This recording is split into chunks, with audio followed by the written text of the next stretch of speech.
not a lot of happiness in Washington, D.C., at least how it's talked about. How do you achieve happiness? How do you keep it? Joining us, author and professor Arthur Brooks. Happy to have you tonight. You've got a book, The Happiness Files, out tomorrow.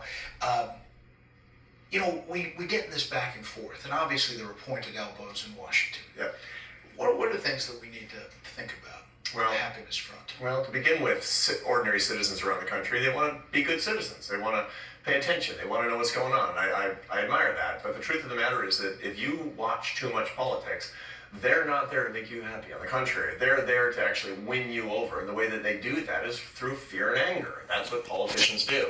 So people have to be very careful how much of that they're looking at. This is a bad influence. This is walking through a bad media neighborhood sometimes. So a little goes goes a pretty long way. Maybe 15 minutes in the morning and special report at night, and that should do pretty Thank well. you for the little ad there at the end.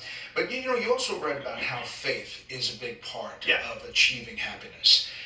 Here was Pope Leo speaking to this great big group, youth in Chicago. That's what he said. Moments of anxiety, of loneliness. So many people who suffer from different experiences of depression or sadness, they can discover that the love of God is truly healing, that it brings hope. And there's like 1 million folks there. That's a big part of it in your writings. That's absolutely the case. The happiest people do 4 things every day. They pay attention to their faith or life philosophy. They pay attention to their families. They cultivate their friendships, and they try to serve other people through their work. Faith, family, friends, and serving other people through your work. Those are the happiness pillars. That's the happiness 401k plan. You say take the snark out of responses. Yeah, totally. What do you mean by that? Well, the truth is that, we're, especially on social media, we've become accustomed, we've become acculturated to answer people with barbs, to be the cleverest person you can possibly be. That's how you get clicks. That's how you get people to follow you, as a matter of fact. But that's not going to make you happy. There's a ton of research on this. I say this as a behavioral scientist. When you are snarky, you become less happy. That's just the truth of the matter. It's just not worth the followers on social media. And it produces a reaction. Absolutely. Look, the people who are attracted to that are the wrong people. These aren't the people that you want to hang out with. These are people that just want more sarcasm. They don't want a happier world. They want a world that's fighting all the time, which is kind of the culture on social media. Exercise? Big part of it? It is. Well, exercise actually lowers unhappiness. It's the funniest thing. So it's self-defense against bad moods.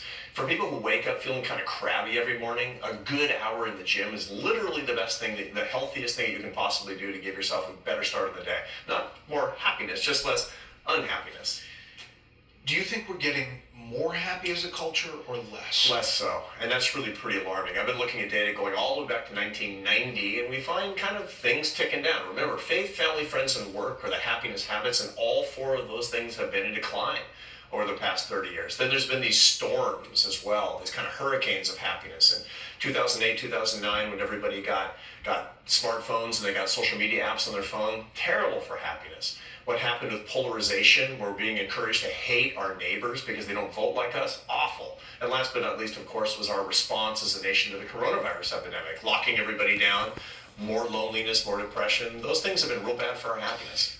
President Trump, he throws some, rhetorical grenades on Truth Social from time to time, but he always ends, like when he's making a message, thank you for your attention to this matter. Yeah, I know. A dismount. The message is done under those circumstances. And the thank you always goes over nicely, doesn't it? A thank you produces more happiness. It's not bad. Actually, I've been writing a little bit about politeness these days, and one of the things that I've found is that when people behave more politely, even to those who are rude, the polite people actually wind up being happier people. There's nothing ever that goes wrong if you're more polite than you need to be. At the end of the day, you never say to yourself, I wish I'd been more of a jerk today. Exactly. Well, thank you for coming in. The Happiness Files, congrats. Thanks a lot. All right, see you soon. You too. Up next, President Trump.